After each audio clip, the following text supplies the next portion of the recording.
கடகராசி நேயர்களுக்கு இந்த வருடம் உங்களுக்கு விடுதலை கிடைக்க போகுது. ஜூன் மாதம் ராசியிலே குரு வந்து உங்கள் ராசிக்கு வந்து 7ஆம் இடத்தை பார்ப்பாரு, உங்கள் ராசிக்கு 5ஆம் இடத்தை பார்ப்பாரு, உங்கள் ராசிக்கு பாக்கியஸ்தானமான 9ஆம் இடத்தை பார்ப்பாரு. நிறைய நல்ல விஷயங்கள் உங்கள் வாழ்க்கையில் நடக்கும். திருமணம் ஆகாமல் இருக்கவங்களுக்கு திருமணம் நடக்கும்.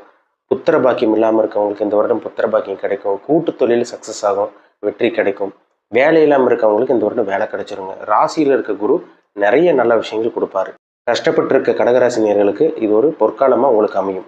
இருட்டுக்குள்ளே இருந்த நீங்கள் வெளிச்சத்துக்கு வர போகிறீங்க. எந்த ஒரு விஷயமா இருந்தாலும் உங்களுக்கு தடங்களாகவே போயிட்டு இருந்திருக்கும். இந்த வருடம் உங்களுக்கு தடங்கள் எல்லாம் விலகக்கூடிய, தடங்கள் உடையக்கூடிய ஒரு நல்ல ஒரு வருடமாக இந்த 2026ஆம் ஆண்டு அமையும். ஜூன் மாதம் வரைக்கும் கொஞ்சம் செலவு அதிகமாக தான் அங்கே இருக்கும். அந்த செலவு இந்த செலவு அது இதுன்னு கொஞ்சம் செலவு மேலே செலவாக இருக்கும். தேவையில்லாத விரயங்கள் எல்லாம் வரும்.